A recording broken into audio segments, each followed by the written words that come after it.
Okay, as the Northwestern student athletes and coach make their way to their chairs, we ask you to please raise your hand. We have 2 microphones here that we'll direct to your location, and please identify yourself and your media affiliation before you ask your question. We'll begin with an opening statement from Coach Collins and open up to questions for our student athletes. Just a special day for our team, for our program. Great win against a really good team. We have a lot of respect for Vanderbilt. We have all week. We knew how good they were. We knew how hot they've been coming into the tournament.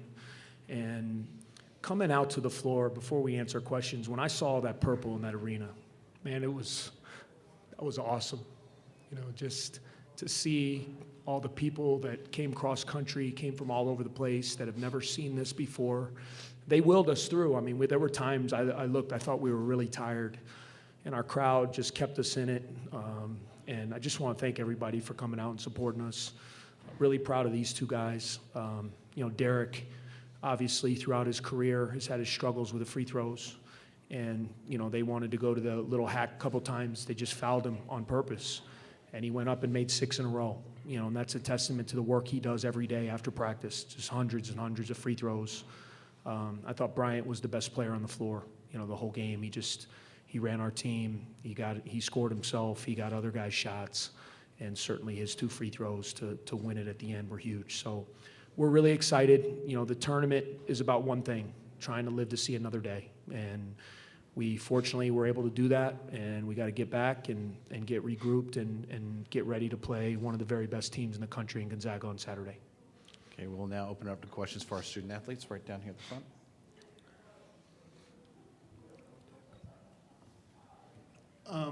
You know, just looking at the atmosphere of today's game, did it feel like a home game for you guys? I mean, even being in a neutral arena, there were tons of Northwestern fans and pretty vocal through 40 minutes.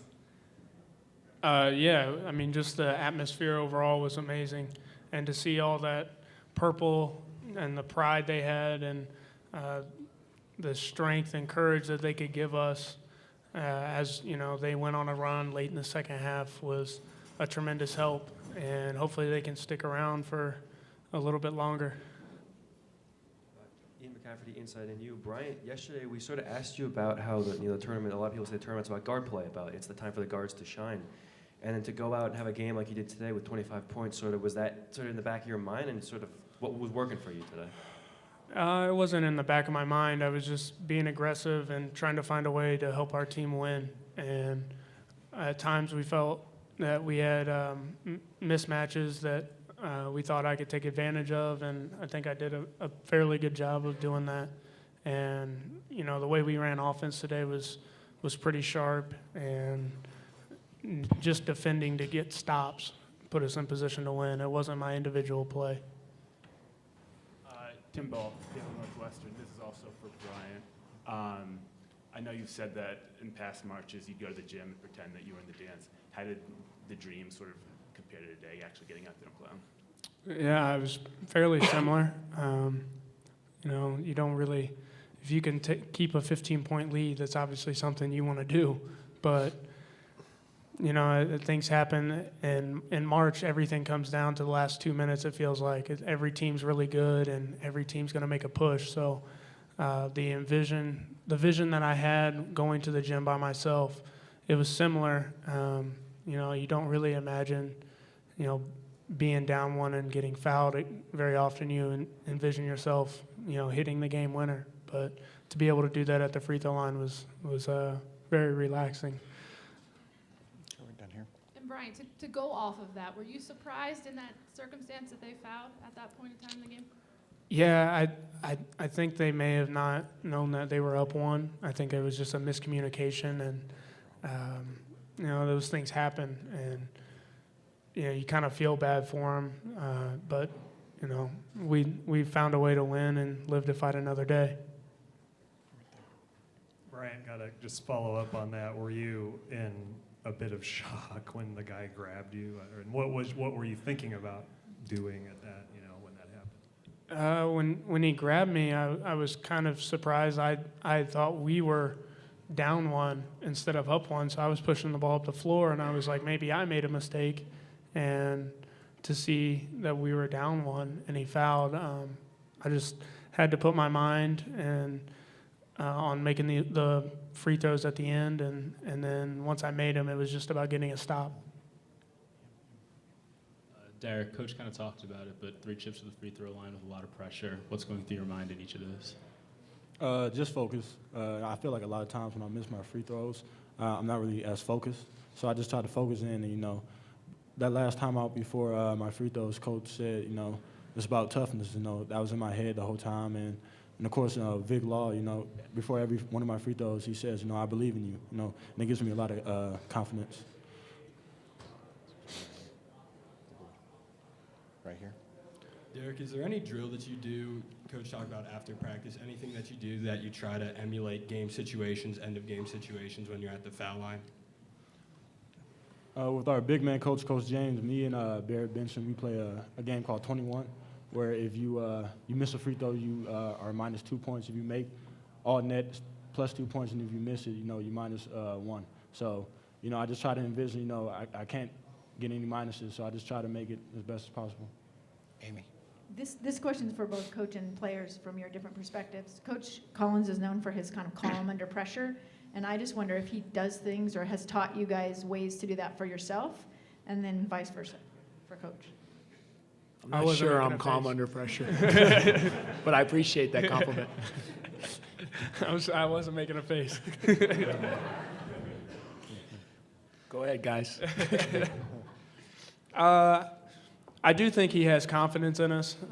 Obviously, he was a player and a really good one. So when you're in that situation as a coach, the thing you want to do is go out on the floor and help your team and make a play. And he almost probably feels that he has no control. And so he just tries to give us confidence. And, the play calling and understanding the mismatches and giving me confidence to attack my guy that I had a couple times down the stretch was really crucial. Yeah, Coach Collins gives us a lot of confidence, and he also keeps us poised.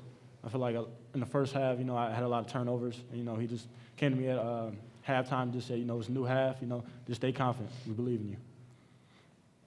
Okay, right down here in the middle. Derek, you had a tough matchup today in Cornet down low. Played really well. What goes through your mind when you've got those really tough physical matchups down low, and looking forward, Gonzaga has a really good center as well?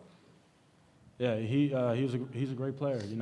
I just think about just doing my best. Just fighting. I feel like that's a major part of my game. I have a lot of energy and I fight, so I have a better chance. Defending bigger bigs, and so I just feel like I just fight and I'll come out good.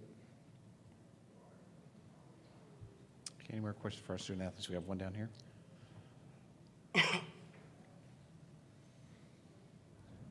Ben Pope-Bailey, Northwestern. Have you guys had any chance to look forward? I mean, just after the game, but you and in the Big Ten tournament, sort of talked about getting tired towards the end. What's the key to maintaining that drive and not getting fatigued as this goes on? First, you can't worry about the next step. We had to worry about Vanderbilt, and now we have to shift our focus to Gonzaga. And so we don't really know much about them. And thankfully, in the NCAA tournament, you get a day to prepare, you get a day to rest, and hopefully we can take care of our bodies well enough, get some rest, and be ready to go. Like Brian said, we don't really know that much about Gonzaga. We're focused on Vanderbilt, but we know they're a good team. We have to prepare and be focused for them. Okay, got time for a couple more questions for our student athletes. We'll have one right here.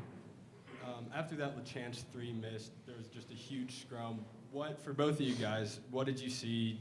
Did you see anything at all? Were you able to tell anything after that deflection? Yeah, the crucial part of that is actually just getting the whistle to go your way, just with the monitor that they can go to. If it's inconclusive, obviously it stays our ball. So that was a huge part of it, but it was tough to see it. I did think they made the right call. I thought they hit it out, but it was a scrum, and thankfully it just went our way. Yeah, I was on the bench at the time. I couldn't really see who hit it out, and they made a good call. I feel like if they would have called a jump ball. It would have been Vanderbilt's ball, so I feel like it was a good call made. Okay, any more questions for our student athletes? Okay, we'll excuse you. Congratulations. We'll see you tomorrow. All right, thank you. Thank you. And before we open it up to Coach Collins, again, we ask you to please identify yourself and your media affiliation before you ask your question, please. Okay, question for Coach Collins, right down here, please. John Coon, Sports Exchange. Yeah. There was a stretch spanning the end of the first half and the start of the second half where you guys held Vanderbilt without a field goal for about 9 minutes. And there were other stretches, shorter but similar to that for the game. How critical were those stretches and those stops that your defense was able to get when it was so tight down the stretch? Yeah, I mean, coming into the game, watching these guys on film all week, we knew we were going to have to win with our defense. You know, this is not a team you try to outscore. They're too prolific. They shoot it too well. They space you out. They get their three-point game going. And it's such a difficult matchup because very rarely during the year do you play against someone like Cornette. You know, he's 7'1", but he's a three-point shooter. He's out on the floor. And, you know, they force you to do a lot of switching because of that. And they get mismatches and drive and kick. And, you know, we just talked all week about trying to limit their threes. You know, I know they made 9, but had to shoot 26 to get them. And in the second half, you know, we were able to build a lead by getting stops. And then we executed. And, you know, then they got going, especially Fisher Davis. You know, his shooting really brought them back and gave them life. And then we had an enormous amount of game pressure on us the last 4 minutes and had to really dig down, make free throws. We got one stop when we needed to on the last one with the chance missing and then getting fouled. And, you know, fortunately, we were able to get a big win. Okay, right down here. Hey, Chris, Eddie Pels from AP. It's a win, and I know, but with the way it ended with the weird foul, I mean, Yeah. as a coach, you know, what's going through your mind? Yeah, I mean, I'm sure. I mean, Bryce will be able to talk. It was an honest mistake. I mean, Fisher, he's such a good player. He probably saw the scoreboard and thought they were down 1 instead of being up 1. And you know, you feel for players, especially the kind of game he had. He was tremendous today, and you know, certainly, I was surprised because we were trying to set it up something for Bryant to attack the basket, and when they grabbed him in the backcourt and I knew we were in the penalty, I felt better, especially knowing who I had going to the line, our guy. So I feel badly for Fisher Davis. It's an honest mistake. It happens all the time, and you just feel for players when those kind of things happen. Okay, right here, third row on the blue. Zach Peerless, inside and you guys have been able to close out some close games this year when you haven't been able to. Earlier, I guess, the first 2 years. How important have these close games throughout the year and into the Big Ten tournament and now today? How have they helped you out today? No, they're huge. I mean, it's been our whole process over the past couple years. You know, finding a way, and so many times in the past couple years, getting our hearts broken, not being tough enough to finish games. And this year, you know, we've lost a few, but for the most part, I felt really good how we've handled end of game situations and close games. You know, we've executed well, we've gotten stops, we've made free throws. And to me, that's toughness. It's confidence and toughness and a belief. And those are all things and characteristics that our team has this year and has made them a lot of fun to coach. Right down here, first row. Garrett Jochner, the Daily Northwestern. So in those final few moments where Derek and BMAC are heading to the lines with those crucial pressure, as a coach, what's going through your head when you can't necessarily call something, but you know it's going to come down to this? Yeah, you just, obviously your stomach's churning because you want it so badly. I mean, those two kids nobody works harder than those two guys. And, you know, for me, all I'm saying to myself is these guys deserve it. You know, I'm just telling myself to give myself confidence and, like, they deserve it. They put in the time, they put in the work, they deserve to make these. And you just hope, you know, that they're able to come through. I was really proud of Derek, especially. You know, he's had his struggles at the line throughout his career. He works at it religiously every day, and for him to walk up and make 6 in a row, you know, in the last 6 minutes or whatever it was, especially 4 in the last 3 minutes or whatever it was, you guys are good at that stuff. I was really proud of him. You know, Brian is a guy you want on the line. I mean, he's got ice water in his veins, and you know he's going to make those. But, you know, with Derek being in that situation kind of for the first time, really big growing experience for him to step up there and make those free throws when we needed them. Your fourth row right there. Hey, Chris, Teddy, Greenstein, Chicago Tribune. You've had a few highs now this season. How would you compare Sunday, the watch party, to this? I mean, the watch party was a day we'll never forget because that was history, so that's a moment that'll live with me and us forever because that was doing something that's never been done. But I guess winning today is something that's never been done too. A Northwestern winning an NCAA tournament game. So, all of us work. You dream of playing in the NCAA tournament.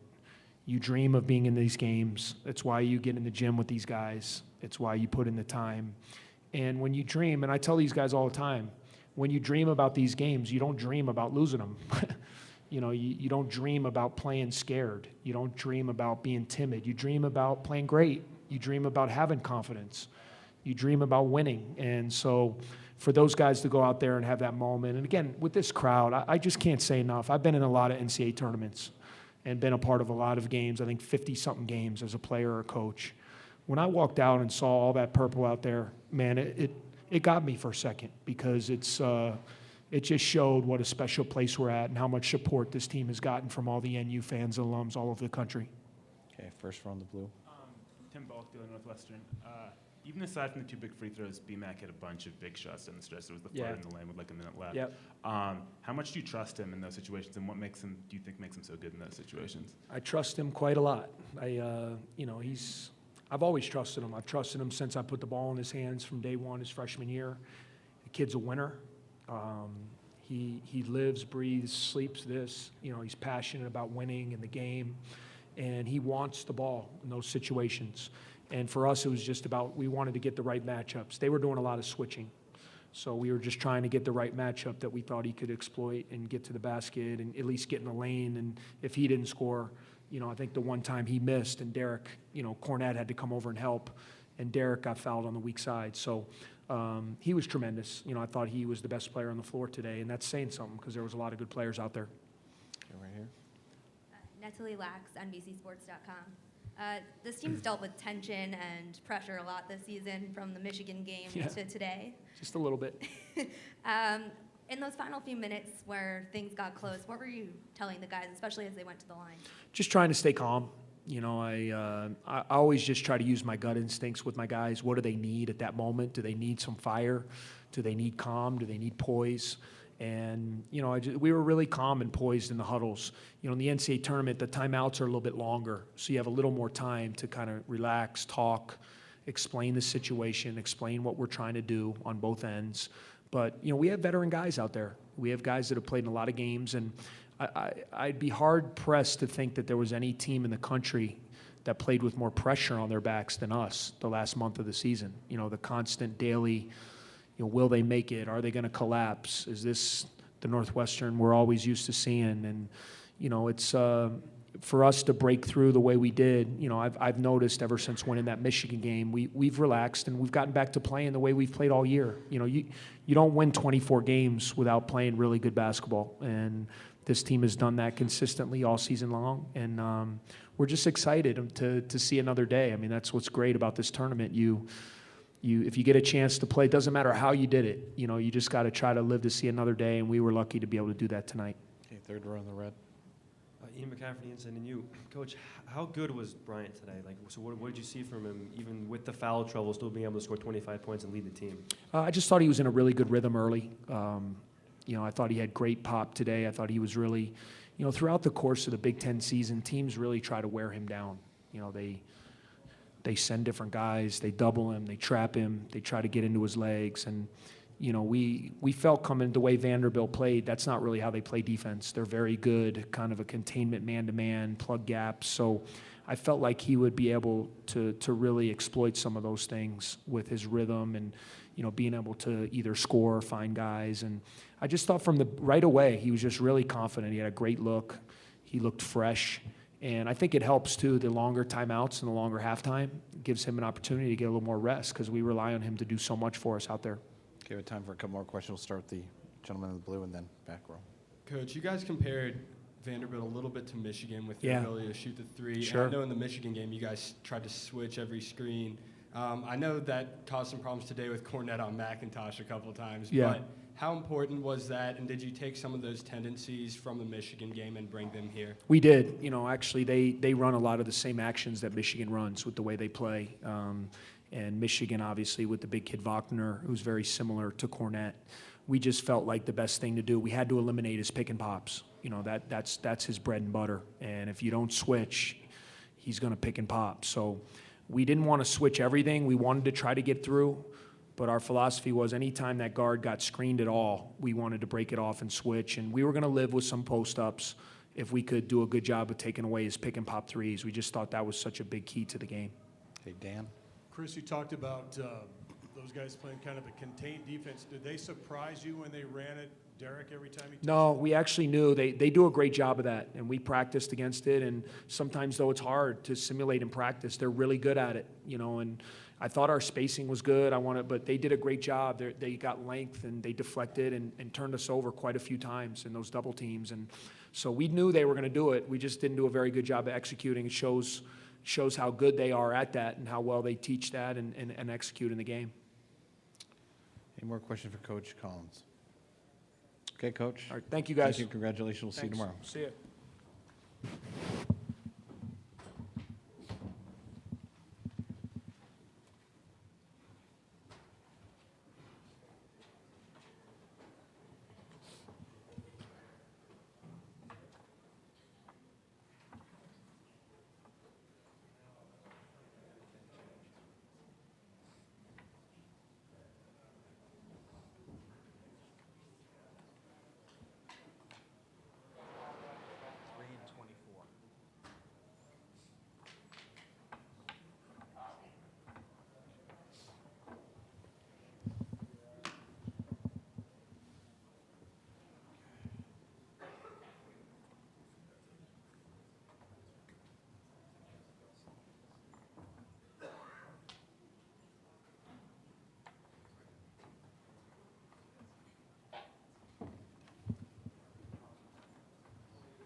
Okay, we'll begin with an opening statement from Coach Drew and then open it up for questions for our student athletes. Coach. You know, you can't talk enough about these two guys next to me and the other guys in the locker room. Anytime a new coach comes in and it's a coaching change, it's a lot on the players. And I couldn't ask for two better seniors that have stood with me throughout the season, that have battled adversity and have led our team and represented Vanderbilt in an unbelievable way. And so, you know, I'm just appreciative of these two guys and what they've done for our program. You know, as far as the game, you know, it's kind of a tale of what our season was like. Had some adversity early, but the guys never quit, and we kind of caught stride there in the second half, came back, took the lead twice, and had a great opportunity to win this game. It's amazing, such a competitive game. You know, it boils down sometimes to just a couple inches here and there. And if that ball's maybe a couple more inches a different way, you know, we're up here celebrating. Okay, questions for our student athletes? Right here. Adam Sparks of Tennessee. And Luke, I saw right after Matt committed the foul, you went up and kind of hugged him, patted him on the head. What was the sentiment with him in the locker room? And there, obviously, he had a real good game aside from that. Yeah, I mean, he's like made a mistake at the end, or yeah, I mean, not really sure what happened, but I'm like, he's the type of person I know that he'd like feel some blame for it and stuff like that. But I mean, the second half that he had, we had no chance if he didn't, make some of the shots that he did. So, I mean, I was just trying to let him know that like we were with him no matter what, because I mean, every single one of us said to kind of like put up with like one person whenever they make a mistake, and that's kind of like what our team is. I mean, I'm going to make mistakes, and everyone's going to be around me and support me, and like vice versa. So, yeah, it was just how it was.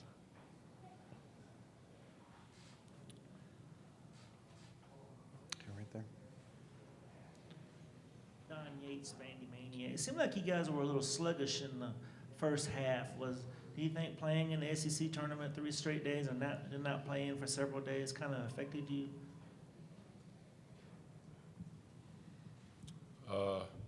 I don't think so. I think we had time to recover from the SEC tournament. Might have just been nerves coming into the game, but I think we fought back, and it's kind of what we did all year. So. Right here. Nolan, defensively, you guys locked them down a whole lot better in the second half. What adjustments did you guys make? Obviously, you still stayed in man. What changed in the second half defensively? I think we just made some switch-ups with our lineups. I went to the 4 for a little bit, and I think we just started getting stops. Things started going our way, and we were rebounding, weren't getting many second chance points, and we clawed back, and not the result we were hoping for, but it's just it's what we did all year. We fought, so.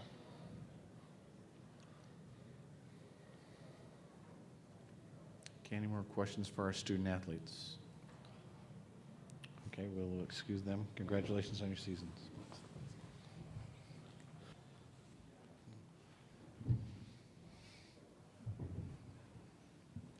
Now we'll open up for questions for Coach Drew, and we'll start down here on the first row. Hey, Bryce, Dan Wolken, USA Today. From being in the locker room, it seems pretty obvious that Matthew just didn't know that you guys were ahead at that point when he committed the foul. Behind closed doors, did he elaborate at all on his mistake there and, maybe what he was thinking at the time? From day one, we teach our guys that we're a team. And one play at the end or 1 or 2 plays at the end doesn't lose a game for us. There's plays throughout the whole game that coaches can call better, that players can do better. And so we have had that pattern throughout the whole year with our guys. And so, I'll talk to Matt more in depth probably at some point, but obviously he's really down right now about it. There could have been a miscommunication. He looked over at me before. But again, one play doesn't lose the game for you. And I'm proud of our guys for fighting back and being in that situation. Without him, we're not even close to being in that situation at the end. Okay, front row in the blue. Tim Bulk, Daily Northwestern. Bryant McIntosh scored 25 on you guys today. What made it so hard for you guys to cover him, and what you guys tried to throw him to slow him down? Well, a lot of people had a hard time, covering him all year, and he does a great job getting in the lane or, making that little 15, 13-foot floater. That's a really tough shot. That's a great weapon for him. And I thought today what he did is he shot the 3 really well. He hasn't shot it that well, throughout the year. And when he started to make threes, you just saw his confidence building, and then he obviously took that to the 2-pointers in the second half. Okay, down here front row. Coach Eddie Pels with AP. 2 quick things. I don't think you had any timeouts left. Had you had one, I don't know if you are the one kind who calls it after a make. Would you have? And then secondly, I know it's still fresh, but what do you say to a player who's involved in that kind of moment? I mean, maybe a week from now or whatever. We have unbelievable kids in that locker room that are there for each other. And I think the support and, again, the love he gets from his teammates is going to be plenty. But again, how we're built is one or two plays don't define a whole game. Everyone in that locker room could have done something better to not be in that situation. And again, we're thankful for Matt's play. We're thankful for Riley's play. He made a great three, and he made a great pass to Jeff Roberson for a layup. And then, he just missed the three at the end. So, we're proud of what they did, and again, we're there for each other. If we had one, it would have mattered on kind of what I thought the defense for them was set or not, if they needed to set it. We had a certain play called, and they did a good job taking it away. Okay, right there. Bryce, to follow up on Matt, he's obviously had a roller coaster type year. Can you just talk about where he's at now in terms of maturity and where his head is at compared to early in the season? What's your take on Matthew Fisher-Davis? I look at his stat line, and again, without him, we were struggling to score. He hit some unbelievable shots in that second half to bring us back in the game. And, he had a couple things not go his way early on, and I think that's a sign of his growth and maturity that it didn't affect the rest of his game. And I think our team, again, has been in that process with him. They have been there for him. They've encouraged him. And, I'm proud of him. His 22 points, I think, speaks of his maturity throughout the year. Okay, third row right there. RJ Abadia, rushthecourt.net. Coach, you guys were actually +5 with Luke in the game. How tough was it to close it out without him on both ends of the court? He's a huge part of what we do on both ends. Our defensive scheme is built a lot around him, and he protects a lot of different players out on the floor. And then offensively, a lot goes through him. So anytime we sub him out of the game, it definitely can affect our team in and not a good way. And at the end, if we had him, it may have changed, something we would run at the end of the game with his size and his ability to shoot at the end. Any more questions? I have one down right here. Coach, I think you're the first Vanderbilt coach to ever go to the NCAA in your first season. Not positive, but can you just talk a little about the season and some of the things that went well and some things you wish you could have done better, and looking forward some? I think how we played the last 3-4 weeks, I wish we could have done that back in November. That would have been great, but part of it is the journey and the process and the growth and the togetherness of our team. And even though the coaches, players, only known each other for 11 months, something there, it's been a great relationship that we've had, especially over this last month. And I think the whole team sees where we were to where we are now. And we don't want the season to end. I think that's a good sign that that's been a great experience for everybody. Okay, any more questions for Coach Drew? All right, Coach, congratulations on your season. Thank you.